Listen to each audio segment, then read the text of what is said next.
Welcome to the Be That Healing Girl podcast. And today we're going to talk about on this episode is overthinking your relationship coping mechanism.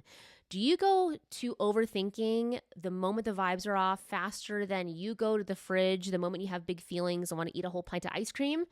I say that because I've done both. So if that is both of those are you, then you're in great company.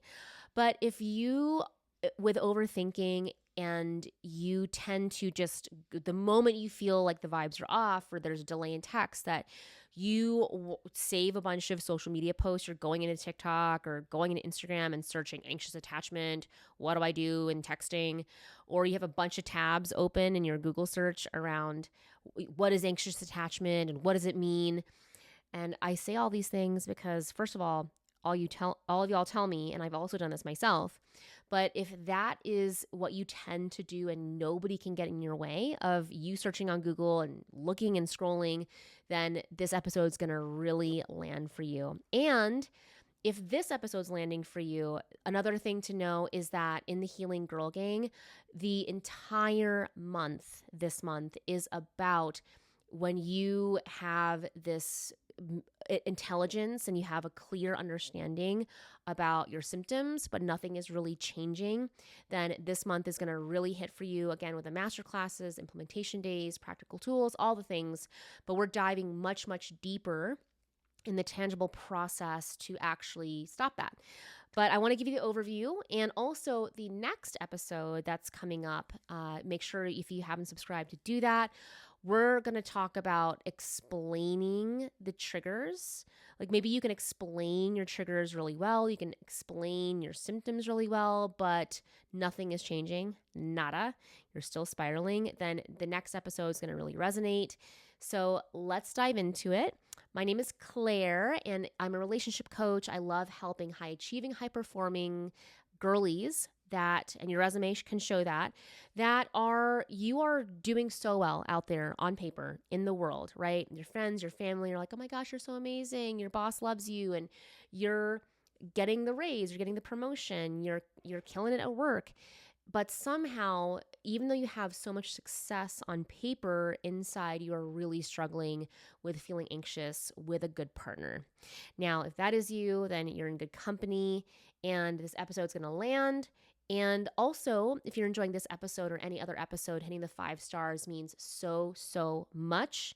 Seriously, it takes 2 seconds to do it, and it feels for me seriously like a high five, and I appreciate you doing that.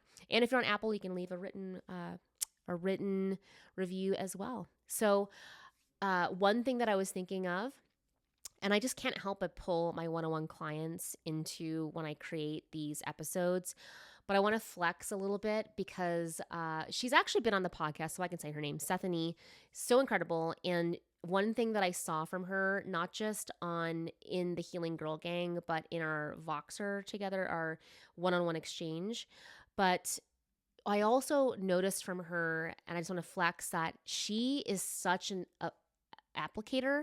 She's applicator? That doesn't sound right. Hold on. Come on, brain.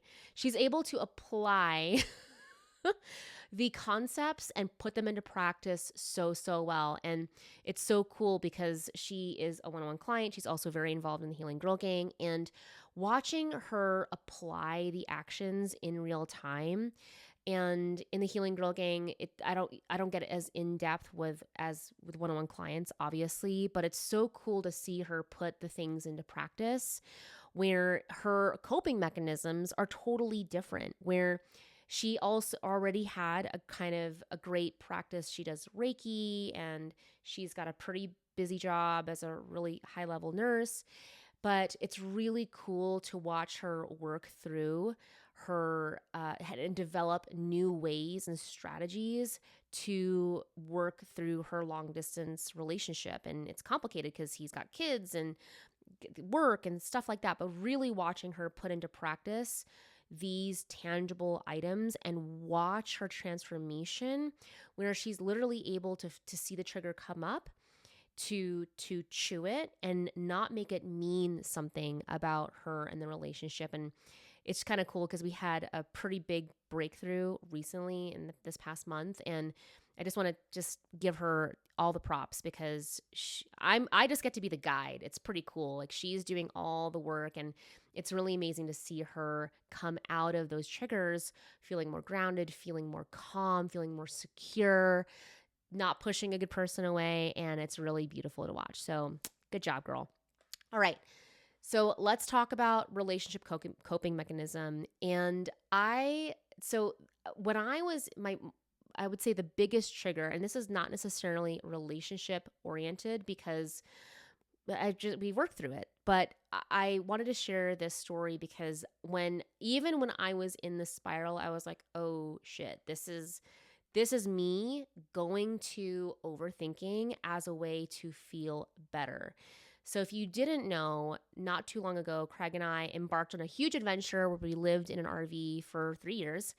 And we were traveling around, doing cool stuff. We spent a lot of time in SoCal, which was pretty cool.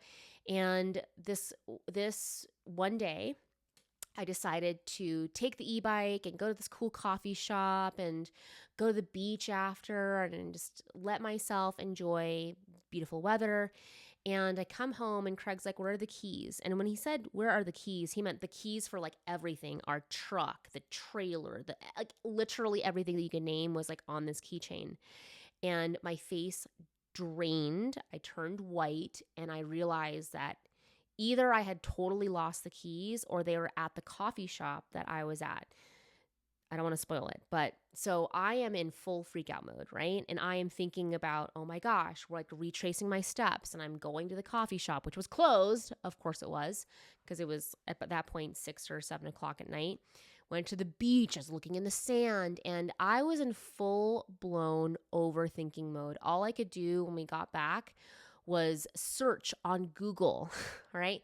How much is a locksmith going to cost? How much per truck, per RV is it going to be to get a locksmith? And I was up until all hours trying to figure it out. The next morning, your girl's up at 4:50 because guess what time the coffee shop opened? 5 o'clock. And guess where the keys were? They were right there at the coffee shop.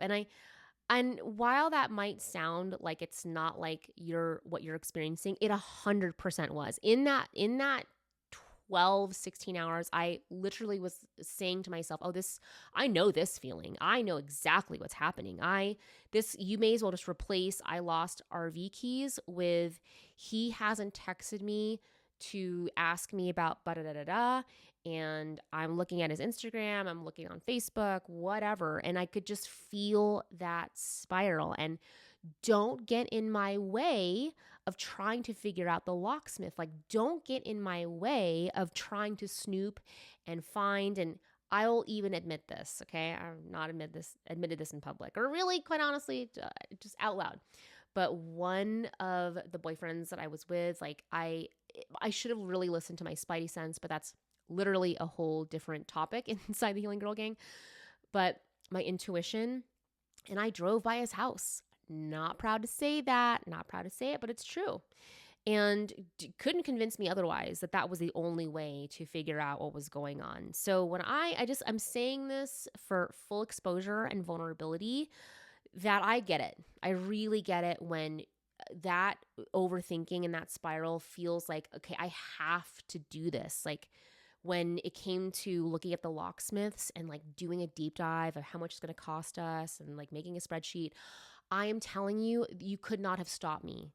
Like I was going for blood. I was going to figure that out. So I know this really well, and why overthinking in your relationship feels like you have to do it. Okay.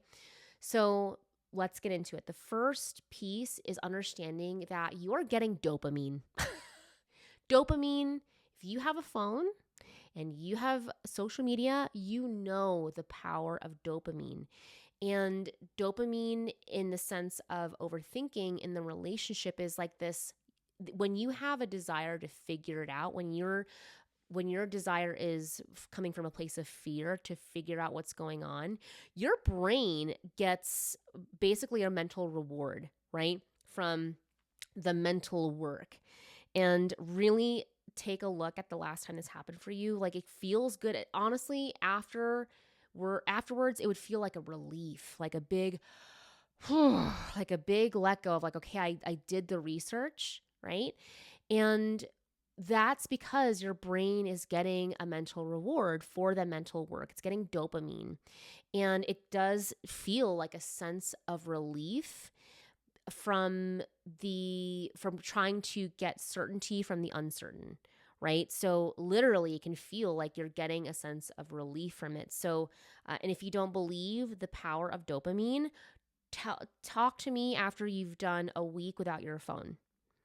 I can tell you right now, if you've been listening to the podcast, my husband and I got back from a big, essentially it was like 10 days, but the core of it was 6 days in the wilderness, no phone. And really, we were off the phone for 10 days.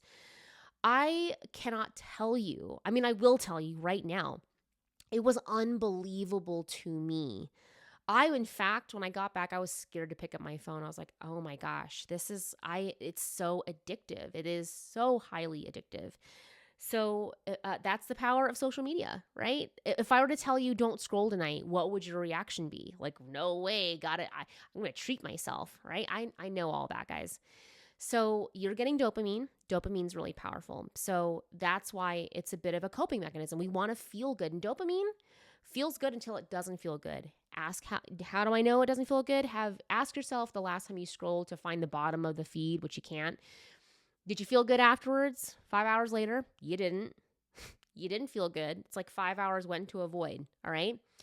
So dopamine, period. And so I want to talk about why your overthinking as a coping mechanism in a relationship actually backfires. Okay.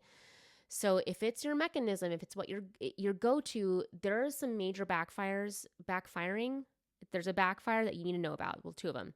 So when we are in that coping mechanism of overthinking, it is straight up disconnecting you from connection. All right. When you are in that spiral, you are actively disconnecting from connection in the relationship. And so it's not just a relationship. So that's like on the external, on the internal, on the inside for yourself. You are disconnecting from the mechanism and the feeling system that triggers the overthinking versus getting to the cause. Okay, I'm going to say that again because it's a little complicated, but when you are overthinking and you're treating it like a coping mechanism, and granted that coping mechanism is maladaptive, it's you learned it, but it's not working.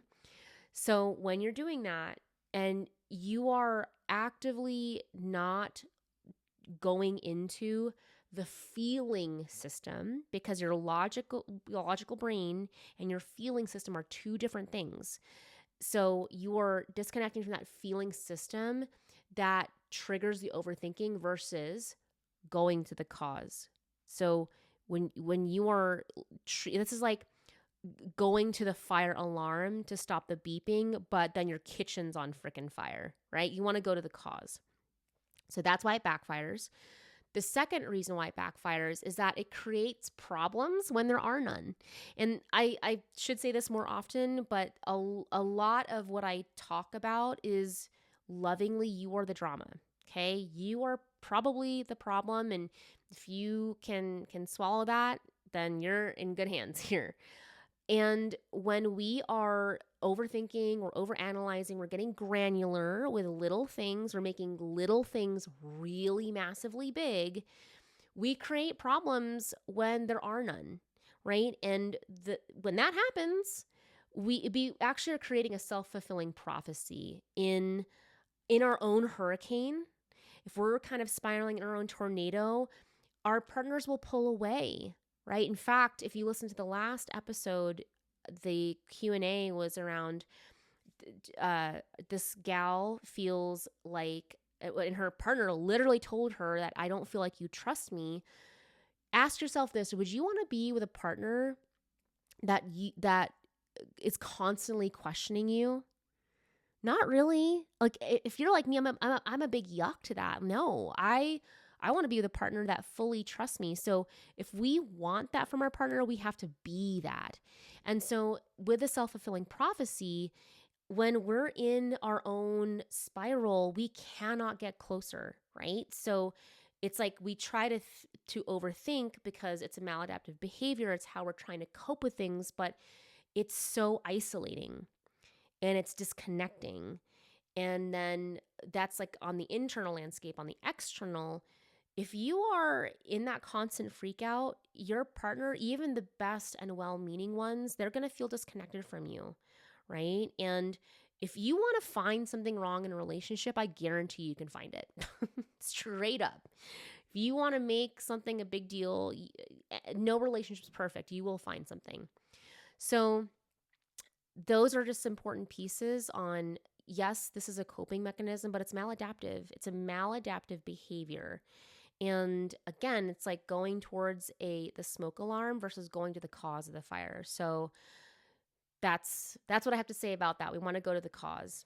And that being said, let's talk about the Q&A here, where I also just want to give some insight. So the Q&A is for members of the Healing Girl Gang. Cool thing about that is not only they get this question answered, but they get coaching, they get a masterclass where we go into much more depth. But some insight that came to my attention was that while I'm answering these questions on a very kind of surface level, the reality is the reason why I can do that here is because they're getting so much more in depth in the Healing Girl Gang. They're getting the actual process step by step on how to heal. So that's pretty cool. I'll put the link in the show notes.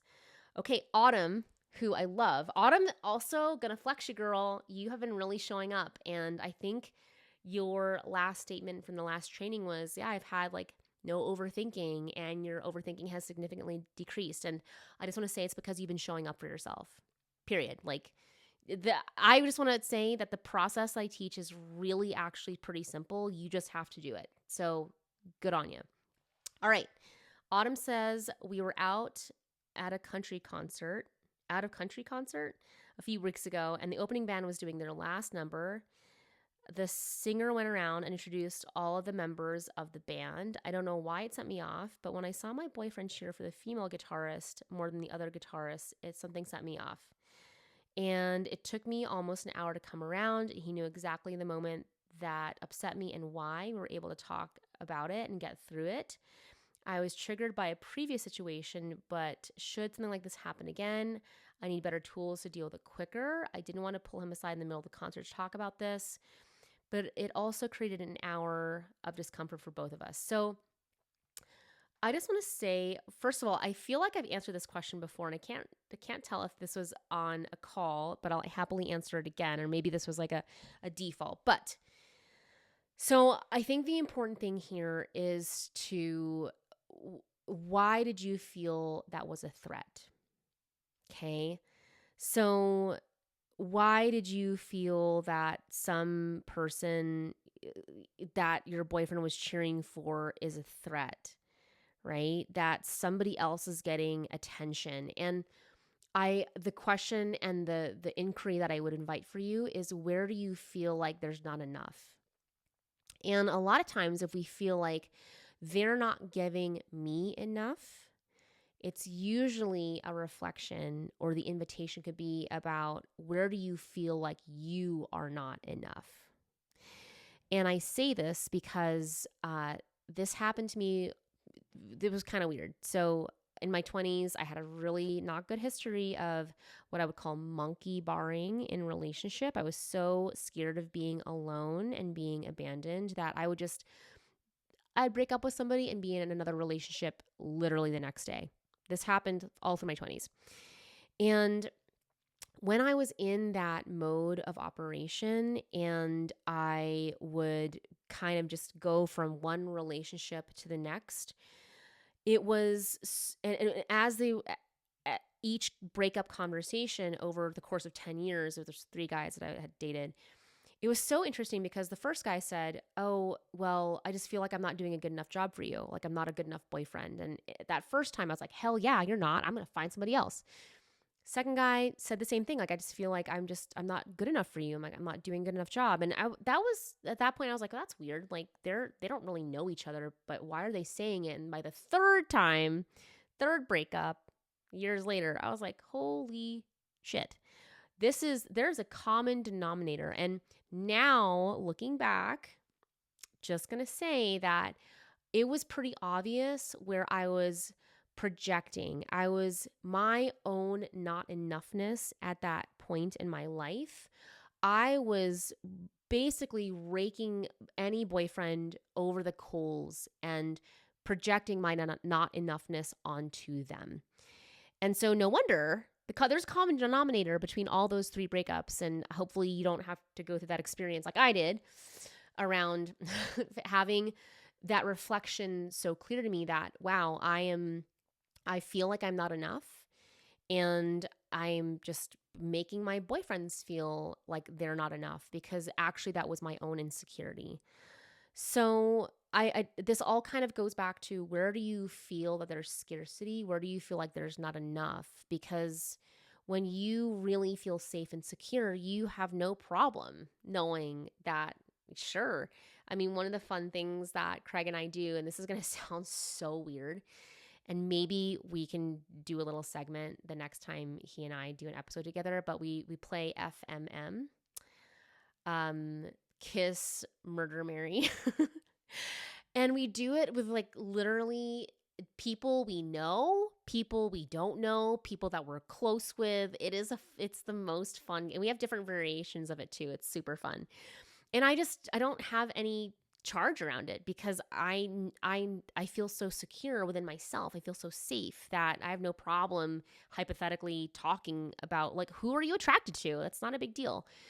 And so when you feel safe and secure, when that is so top notch, it doesn't matter. He could be cheering for his hall pass and be like, "Get it, babe. That's awesome." So that's where I would look internally around, where inside you is your wound getting poked. And of course, Autumn, you're doing great. You're in the Healing Girl gang. And gang, I love you. Talk soon. Mwah.